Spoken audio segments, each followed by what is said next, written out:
Hallo ihr Lieben, herzlich willkommen in meiner Küche. Ich freue mich, dass ihr alle wieder dabei seid. Und zwar wollte ich heute ein Dinkel-Malzbeerbrot machen, ja? Und zwar mache ich das natürlich, wie ihr mich schon kennt, mache ich das mit Lievito Madre. Ansonsten nehmt ihr eine frische Hefe, ja? Das heißt 40 Gramm die frische Bierhefe. Meine Lievito Madre ist wunderbar aufgegangen, hochgegangen, hat hier lauter Bläschen, also richtig toll.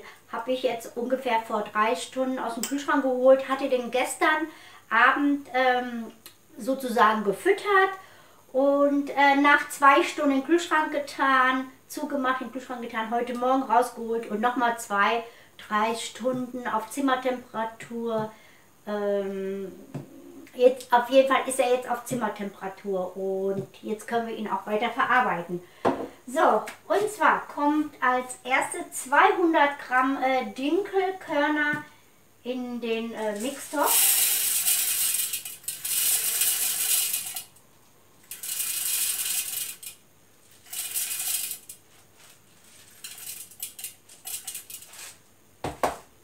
So, 200 Gramm. Und wir verschließen den Mixer, das geht für 1 Minute auf Stufe 10. So, ich habe es einmal umgefüllt. Dann kommen nochmal 150 Gramm Dinkelkörner nochmal in den Mixtopf und zwar 150 Gramm, hatte ich schon gesagt.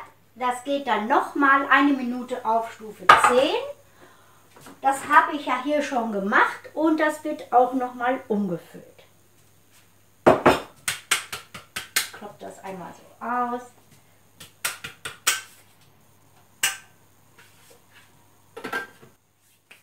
So, jetzt kommen 330 Gramm Malzbier.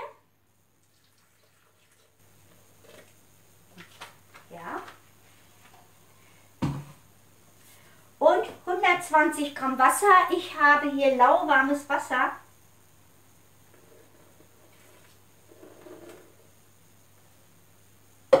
Und natürlich ein Würfel Hefe.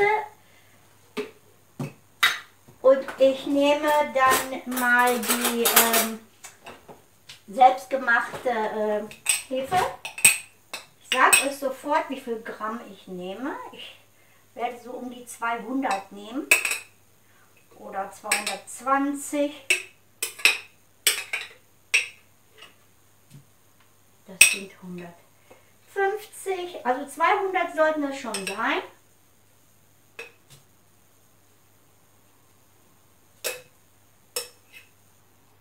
Ja, noch. Es wird genau 200, also das ist wieder richtig super. Ja, habe ich richtig gut kalkuliert.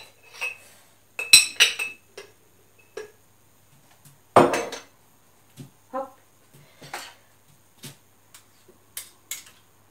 So. Ja, sind 226. Perfekt. Für mich perfekt.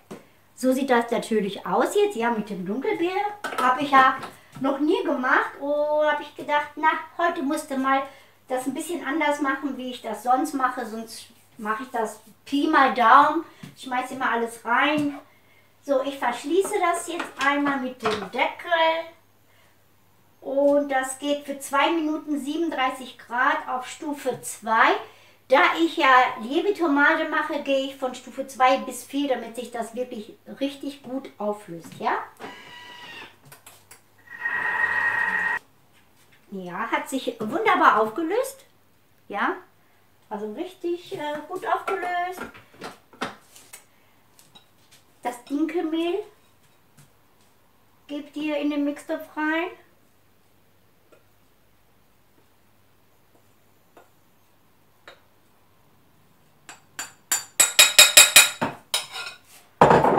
Wir geben dann noch mal 120 Gramm Mehl rein. Ich gebe hier Typ 550, nehme ich ganz gerne.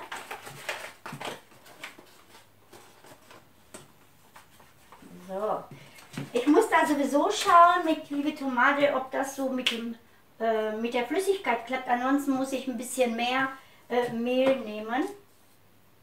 So, schauen wir mal. Und weiter geht's. Es kommen 35 Gramm Balsamico rein. Ja, ich nehme ja, ist ein bisschen viel. Ich glaube 20 reichen. Nehme ich mehr. So, 180 Gramm Sonnenblumenkerne.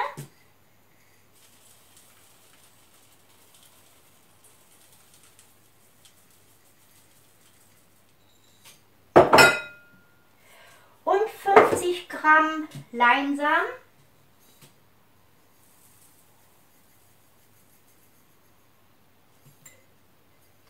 Das habe ich gar nicht mehr so viel. Ich habe jetzt 40 Gramm, 45 Gramm, aber das ist ja okay. Das kann man so stehen lassen. 30 Gramm Sesam. Also Sesam liebe ich ja wirklich.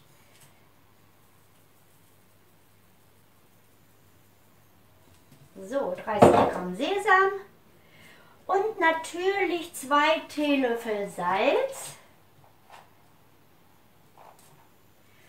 Ja, schauen wir mal, 2 Teelöffel. Okay. So. Schließen einmal den Mixer und lassen das Ganze für 2 Minuten auf der Knittaste. Und dann haben wir schon unseren wunderbaren Teig fertig.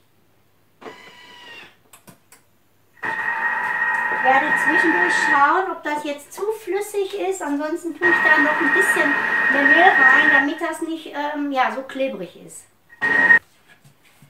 So wie ich schon vermutet habe, ich habe noch mal so 4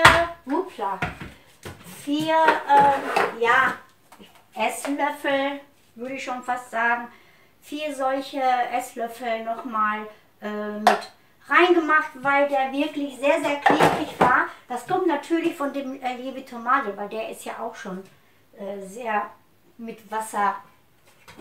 Deswegen habe ich da noch ein bisschen Mehl mit reingetan, damit er ein bisschen fester ist. Und so sieht das jetzt aus. Also ich glaube bei euch, also wenn ihr das macht, Entschuldigung, braucht ihr das nicht zu machen. Und jetzt hole ich den Teig einmal raus. So, der ist schon gut durchgeknetet. Ich habe das ja nochmal 1,5 Minuten nochmal kneten lassen. So, jetzt, ich würde den schon fast hier gehen lassen drin. Der ist so warm. Aber ich packe den hier in eine Schüssel rein.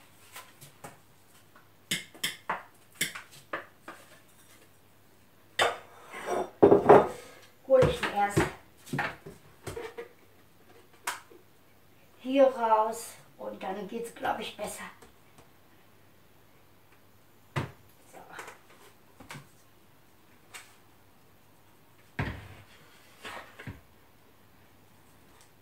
Und das bisschen, das lasse ich jetzt hier einmal auf Turbo.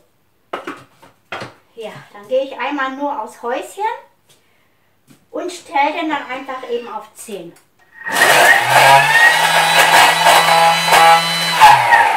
So. Gehe dann wieder auf gespeichertes Rezept und hole dann jetzt eben noch den letzten Rest raus und werde dann eben einmal nur so ein bisschen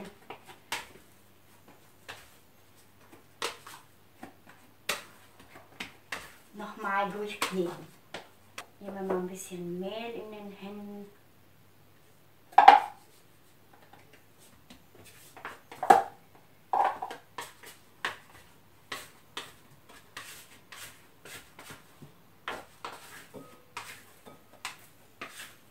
Und in die Schüssel rein. Was ich vorher so ein bisschen mit Öl eingefettet habe. Ja, das hatte ich ganz vergessen. So, das verschließe ich jetzt schön. Und zwar habe ich mir so eine Silikonverschluss geholt. Und zwar brauche ich da jetzt keine Folie mehr, weil ich wollte weg von der Folie. Und habe jetzt dieses Teil hier. Müsste ich eine Nummer kleiner nehmen, habe ich auch da. Ja, so lasse ich das in den Backofen, mache Licht an und lasse das so circa für 3 Stunden. So sieht es jetzt aus und dann schauen wir mal nachher, wie gut der aufgegangen ist. Ja, so sieht das aus. Es ist wunderbar aufgegangen, also richtig, man kann hier richtig toll die ganzen Bläschen sehen, besonders hier unten, ja. Und jetzt stürze ich das einmal hier auf meine Arbeitsfläche. Solltet ihr das mit der normalen Hefe gemacht haben, braucht ihr auch nicht so lange zu warten wie ich. Das heißt, wenn der Teig fertig ist, packt ihr den sofort in eine Kastenform rein, lasst es für 35-40 Minuten gehen und dann kann das auch schon sofort in den Backofen. Wenn ihr das Rezept raussucht, einfach auf dem Cookie Dough, da ist es dann ganz genau beschrieben. Natürlich mit Jevitomate ist es so eine Sache, da muss man das ja wirklich gut gehen lassen, ja. Und das dauert eben seine Zeit. Ich bin das gewohnt, auch das immer noch mit zu falten. Ich werde das jetzt 2-3 Mal machen.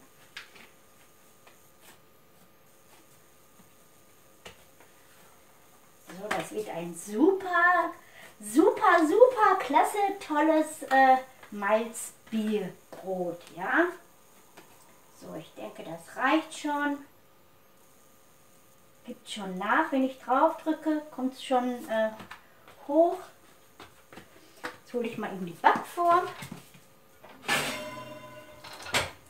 Die habe ich so ein bisschen eingefettet.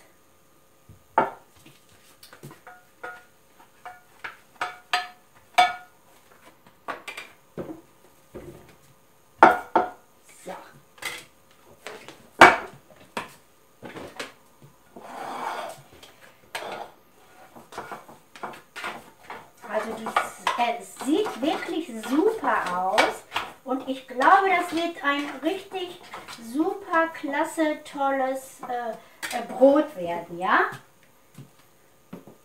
Kann ich das euch noch mal zeigen?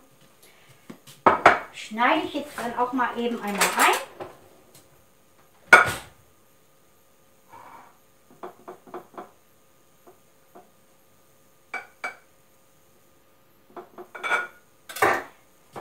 Ja, so sieht das aus und so lasse ich das jetzt nochmal an einem warmen Ort für 2-3 Stunden und dann geht das in den Backofen.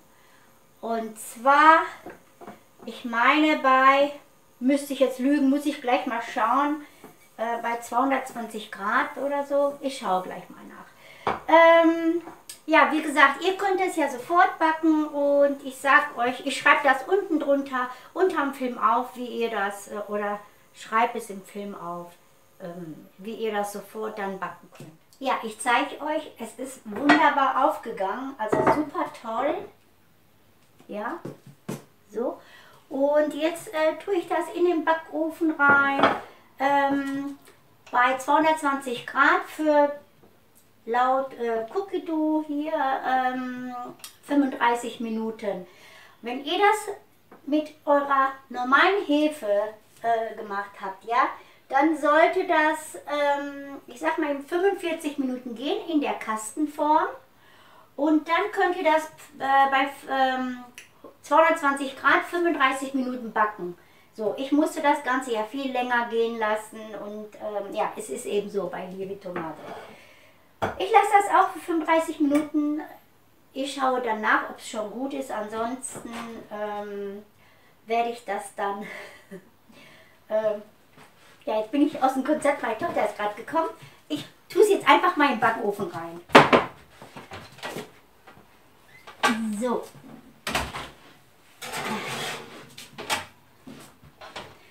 Und und wir sehen uns später wieder.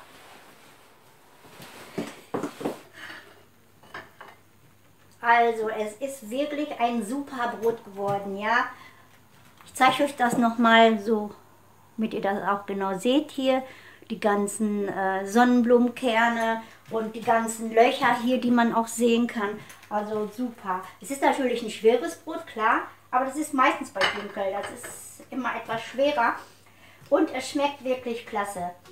Ja, in diesem Sinne möchte ich mich von euch verabschieden. Vielleicht der ein oder andere macht das Brot mal, backt das Brot auch mal. Also Cookie-Doo heißt es Dinkel-Malzbier-Brot. Vielleicht schickt ihr mir dann mal ein Foto. Ich würde mich riesig, riesig, riesig freuen, ja. Und ihr könnt mich kostenlos abonnieren. Auf Daumen hoch freue ich mich natürlich. Und würde sagen, wir sehen uns wieder beim nächsten Rezept. Und viel Spaß beim Backen.